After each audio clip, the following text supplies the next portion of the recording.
Hi friends, ನಾನು ಇವತ್ತು ಶೇಂಗಾ ಉಂಡೆ ಮಾಡ್ಬೇಕಂತೇಳಿ ನಾಳೆ ನಾಗರ ಪಂಚಮಿ ಹಬ್ಬ ಐತಲ್ಲ, ಅದಕ್ಕೋಸ್ಕರ ಶೇಂಗಾ ಉಂಡೆ ಮಾಡ್ತಾಯಿದ್ದೀವಿ ಮನೇಲಿ. ನಾನಿಲ್ಲಿ ಒಂದು ಸೇರು ಅಂದರೆ 1 kg ಮತ್ತು ಮೇಲೆ 1 ಪಾವು ಆಗೋಷ್ಟು ಶೇಂಗಾನ ಹುರಿದು ಈ ಥರ ಸಿಪ್ಪೆ ಎಲ್ಲ ತೆಗೆದು ಕ್ಲೀನ್ ಮಾಡಕತ್ತೀನಿ. ಇದೆಲ್ಲ ಕೈಯಿಂದಲೇ ಹೀಗೆ ಎಲ್ಲ ಕೈ ಇದು ಮಾಡಿ ಅದು ಸಿಪ್ಪೆ ಎಲ್ಲ ಚೆನ್ನಾಗಿ ತೆಗಿಬೇಕು. ಈ ಥರ ಕೇರಿ ಒಂದು ಪರತ್ದಾಗ ಹಾಕೀನಿ. ನಾನಿವಾಗ 1 kg ಶೇಂಗಕ್ಕೆ, 1 ಸೇರು ಶೇಂಗಕ್ಕೆ ಅಚ್ಚೇರಿನಷ್ಟು ಬೆಲ್ಲ ಹಾಕ್ತೀನಿ. ಅಂದ್ರೆ 4 ಕಪ್ಪು ಆಗೋಷ್ಟು ಶೇಂಗಾ ಬೀಜಕ್ಕೆ ಇದು ನಾನು ಬೇರೆ ಗೋಧಿ ಹುರಿದಿಟ್ಟಿನಿ. ಇವಾಗ ಇನ್ನು ಅದನ್ನು ಜಿನ್ನಕ್ಕೆ ಹಾಕ್ಸ್ಕೊಂಬಂದು ಉಂಡೆ ಮಾಡ್ಬೇಕಂತೇಳಿ ನಾಗರ ಪಂಚಮಿ ಹಬ್ಬ ಐತಲ್ಲ, ಅದಕ್ಕೋಸ್ಕರ ಗೋಧಿ ಉಂಡೆ ಮಾಡ್ತಾಯಿದ್ದೀವಿ ಮನೇಲಿ. ಇವಾಗ ಶೇಂಗಾ ಅಳತೆ ತೋರಿಸ್ತಾ ಇದ್ದೀನಿ. 4 ಗ್ಲಾಸಷ್ಟು ಇದು ಶೇಂಗಾ ಸಿಪ್ಪೆ ತೆಗೆದು ಇಟ್ಕೊಂಡಿರೋ ಶೇಂಗಾ, 4 ಗ್ಲಾಸಷ್ಟು ಶೇಂಗಾ ಹಾಕ್ತಾಯಿದ್ದೀನಿ ನಾನಿವಾಗ. 4 ಗ್ಲಾಸು ಶೇಂಗಕ್ಕೆ ಇಲ್ಲಿ ಪಾಕಕ್ಕೆ ನಾನು 2 ಗ್ಲಾಸಷ್ಟು ಬೆಲ್ಲ ಹಾಕೀನಿ. ಒಂದು ಅರ್ಧ ಗ್ಲಾಸಷ್ಟು ನೀರು ಹಾಕಿದ್ದೀನಿ. ಇಲ್ಲಿ ಅರ್ಧ ಗ್ಲಾಸ್ಗಿಂತ ಸ್ವಲ್ಪ ಜಾಸ್ತಿ ಹಾಕಿದ್ದೀನಿ. ಅರ್ಧ ಗ್ಲಾಸಷ್ಟು ಹಾಕಿ ಸರಿ ಹೋಗುತ್ತೆ.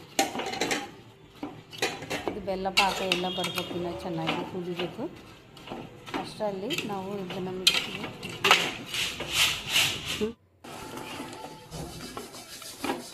ಪಾಕ ನೋಡ್ಕೊಂಬಿಟ್ರೆ ಗೊತ್ತಾಗುತ್ತೆ. ಸುಲಭವಾಗಿ ಮನೇಲಿ ಶೇಂಗಾ ಉಂಡೆನ ಈಸಿಯಾಗಿ ಮಾಡ್ಬೋದು. ಬರಲ್ಲ ಅನ್ನೋರು ವಿಡಿಯೋ ಇದು ಒಂದು ಸಲ ನೋಡಿ, ನಿಮಗೆ ಬರುತ್ತೆ ಚೆನ್ನಾಗಿ ಮಾಡೋಕ್ಕೆ. ಇಲ್ಲಿ ನಾನಿಲ್ಲಿ ಮಿಕ್ಸಿ ಜಾರ್ಗೆ ಇದು ಶೇಂಗಾನ ಹಾಕಿ ಒಂದೇ ಸಲ ಗರ್ರೆ ಅಂತ ಹಂಚ್ಬಿಟ್ರೆ ಸಾಕು. ಶೇಂಗಾ ಸ್ವಲ್ಪ ತರಿ ಆಗುತ್ತೆ, ಅಂದರೆ ಪೌಡ್ರ್ ಆಗಲ್ಲ. ಸ್ವಲ್ಪ ಒಂದೇ ಸಲ ಹಂಚ್ಬೇಕಷ್ಟೆ. ಇಲ್ಲಿ ನೋಡಿ, ಇವಾಗ ಶೇಂಗಾ ಒಂದು ಸಲ ಈ ಥರ ಮಿಕ್ಸಿ ಜಾರ್ಗೆ ಹಾಕಿ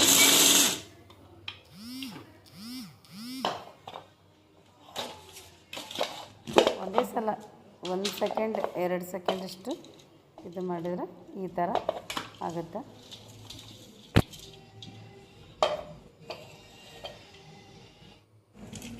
ತುಂಬ ಚೆನ್ನಾಗಿರ್ತಾ ಮನೆಯಲ್ಲಿ ಟ್ರೈ ಮಾಡಿ ನೋಡಿರಿ, ಚೆನ್ನಾಗಿ ಬರ್ತಾ.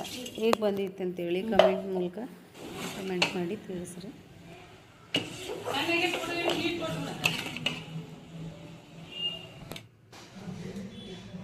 ಇಲ್ಲಿ ನಾನು ಇದಕ್ಕೆ ತೆಂಗಿನಕಾಯಿ ತೆಂಗಿನ ತುರಿ ಅಲ್ಲ, ಇದು ಒಣಕೊಬ್ಬರಿ ತುರಿ. ಇದು ಒಣಕೊಬ್ಬರಿ, ಇದು ಸ್ವಲ್ಪ ಕೊಬ್ಬರಿನ ಹಾಕಿ ಜಜ್ಜಿದ್ದು.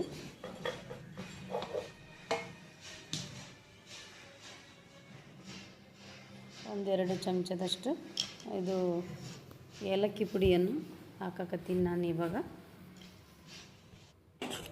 ಇಲ್ಲಿ ಪಾಕ ಕುದಿಯಕತ್ತೈತಿ, ಇನ್ನೂ ಇದು ಚೆನ್ನಾಗಿ ಕುದಿಬೇಕು. ಶೇಂಗಾ ಚಿಕ್ಕಿ ಮಾಡೋಂಗಿದ್ರೆ ಸ್ವಲ್ಪ ಪಾಕ ಏರಾಗಿ ತಗೋಬೇಕು. ಇದು ಉಂಡಿಗೆ ಅಂದ್ರೆ ಸ್ವಲ್ಪ ಇಳುವಾಗಿ ತಗೋಬೇಕು, ಪೂರ್ತಿ ಇಳುವಾಗಬಾರ್ದು, ಮೀಡಿಯಮ್ ಆಗಿರ್ಬೇಕು.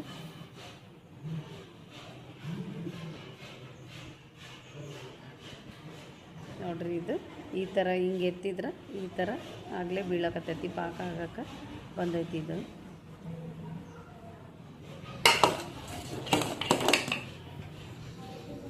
ಶೇಂಗಾ ಉಂಡೆ ಮಾಡೋದು ತುಂಬಾ ಸುಲಭ.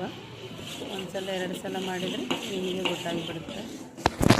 ಮಾಡಲಾರ್ದವ್ರಿದ್ರೂ ಮಾಡ್ಬೋದು, ಮನೇಲಿ ಬರಲಾರ್ದವ್ರಿದ್ರೆ ಈ ವಿಡಿಯೋ ನೋಡಿಬಿಟ್ರೆ ಒಂದು ಸಲ ನಿಮಗೆ ಸುಲಭವಾಗಿ ಶೇಂಗಾ ಉಂಡೆ ಮಾಡೋಕ್ಕೆ ಬರುತ್ತೆ.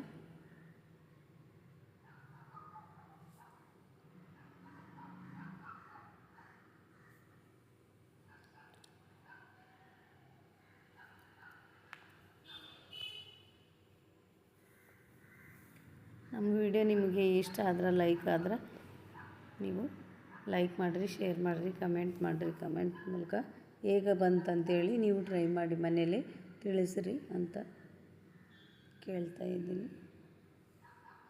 ಇವಾಗ ಇದನ್ನೊಂದು ಪಾತ್ರೆಗೆ ಹಾಕಿದೆ. ಶೇಂಗದ್ದು ತರಿಯಾಗಿ ಮಿಕ್ಸಿಗೆ ಹಾಕ್ಯಂದಿದ್ವಲ್ಲ, ಅದನ್ನ ನಾನಿಲ್ಲಿ ಪಾಕ ನೋಡಕತ್ತೀನಿ ಬಂದೈತೆ ಇಲ್ಲಂತ. ಇದು ಬಂದೈತಿ ಪಾಕ. ಇವಾಗ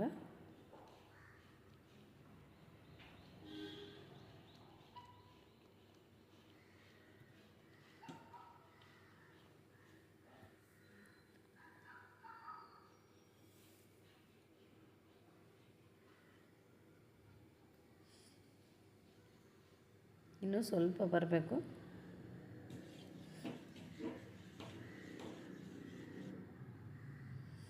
ಇಷ್ಟಾದರೆ ಸಾಕು, ಪಾಕ ಬಂದೈತೆ ಅಂತ ಅರ್ಥ. ನಾನು ಇನ್ನೂ ಸ್ವಲ್ಪ ಇದು ಮಾಡಕತ್ತೀನಿ, ಯಾಕಂದ್ರೆ ನಾನು ಶೇಂಗಾ ಚಿಕ್ಕಿಗೆ ಆದಂಗೆ ಆಗಲಿ ಉಂಡೆಗಳು ಚೆನ್ನಾಗಿ ಅಂತಂದೇಳಿ ನಾನು ಈ ಥರ ಇನ್ನೂ ಸ್ವಲ್ಪ ಹೊತ್ತು ಒಂದು 2 ನಿಮಿಷ ಹೆಚ್ಚಿಗೆ ಬಿಡ್ತಾಯಿದ್ದೀನಿ ಇಲ್ಲಿ. ಈಗ ನೋಡಿರಿ, ಆ ಹನಿ ಕೊನೆ ಹನಿ ಬೀಳುತ್ತಲ್ಲ, ಅದು ಬೇಗ ಬೀಳಬಾರ್ದು, ಅದು ಲೇಟಾಗಿ ಈ ಥರ ಎಳೆ ಪಾಕದಂಗೆ ಬರಬೇಕು. ಒಂದು ಎಳೆ ಪಾಕದಂಗೆ ಅದ್ರಂಗಾದ್ರೆ ನಿಮ್ಮ ಶೇಂಗಾ ಉಂಡೆಗೆ ಪಾಕ ರೆಡಿ ಆಗೈತೆ ಅಂತೇಳಿ ಅರ್ಥ. ನೋಡಿ ಹೆಂಗೆ ಬೀಳಕತ್ತೈತದು.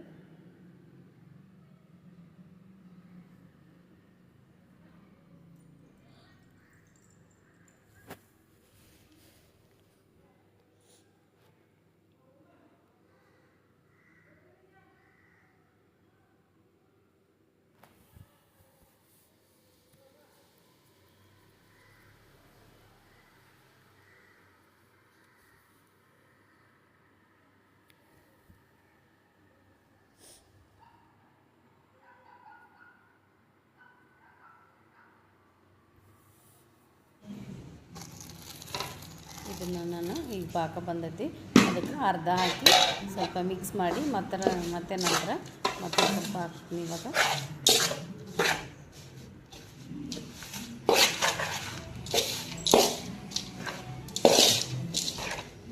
ಇದು ಪಾಕ ಆಗಿಲ್ಲ.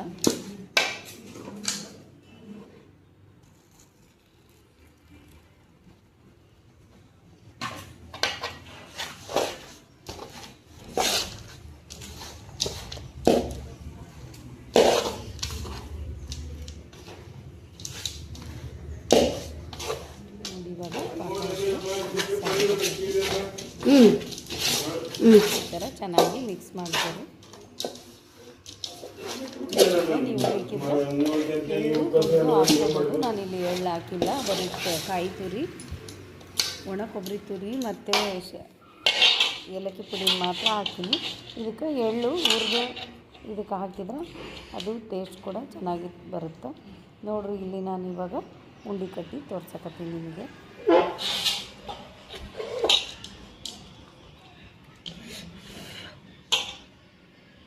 ಶೇಂಗಾ ಉಂಡೆ ಮಾಡೋದು ತುಂಬಾ ಸುಲಭ.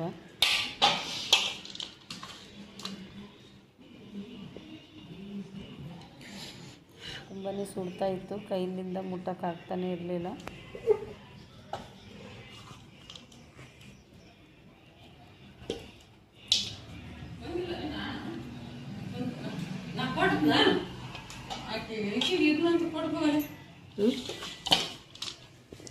ಎಣ್ಣೆ ಹುರ್ಕಡ್ಲಿಟ್ಬೇಕಂತ ಕೇಳಿನ ನೀರು ತಗೊಂಡೇನ?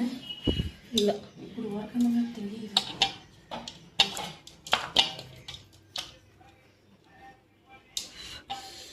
ಎಂತ ಸುಡುತ್ತೆ.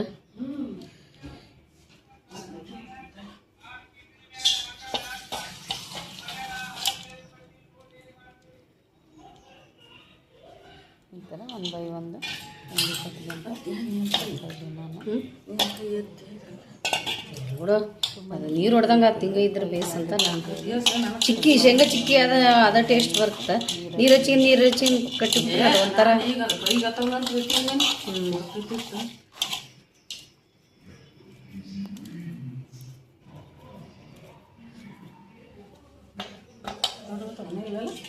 ಸರಕತ್ತ. ಇಲ್ಲಿ ನಾನು ಉಂಡೆಗಳನ್ನ ಕಟ್ಟಿದ್ದು ತೋರಿಸ್ತಾ ಇದ್ದೀನಿ. ಇದು ಕ್ಯಾಮ್ರಾ ಹಿಂಗೆ ಅಡ್ಡ ಇದ್ದಿದ್ದು ಹಿಂಗೆ ಉದ್ದಾಗಿ ಕಾಣಕತ್ತೈತದು. 16:9 ರೇಷಿಯೋದಾಗ ಇದ್ದಿದ್ದು ಇವಾಗ 9:16 ರೇಷಿಯೋದಾಗ ತೋರ್ಸಕತ್ತೈತದು.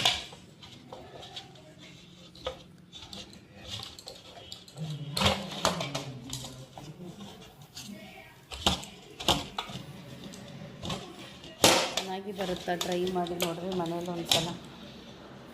ಹೇಗೆ ಬಂದೈತೆ ಅಂತೇಳಿ ಕಮೆಂಟ್ ಮೂಲಕ ಕಮೆಂಟ್ ಮಾಡಿ ತಿಳಿಸ್ರಿ ಎಲ್ಲರೂ. 1 kg ಅಷ್ಟು 1 kg ಜಾಸ್ತಿ ಶೇಂಗಾ ಸೇರು ಅಂತೀವಲ್ಲ, 1 ಸೇರು ಶೇಂಗಾ ಬೀಜ ಅಲ್ಲ. ಮತ್ತು ಅಚ್ಚೇರಿನಷ್ಟು ಬೆಲ್ಲ. ಇದು ಕಪ್ ಅಳತೆಯಲ್ಲಾದರೆ 4 ಕಪ್ಪು, ಶೇಂಗಾ ಆದರೆ 2 ಕಪ್ಪಿನಷ್ಟು ಬೆಲ್ಲ ಹಾಕ್ರಿ, ಸರಿ ಹೋಗುತ್ತೆ ಅಳತೆ, ಚೆನ್ನಾಗಿ ಬರುತ್ತೆ. ಸ್ಕಿಪ್ ಮಾಡಿದೆ ನೋಡಿ. ಧನ್ಯವಾದಗಳು.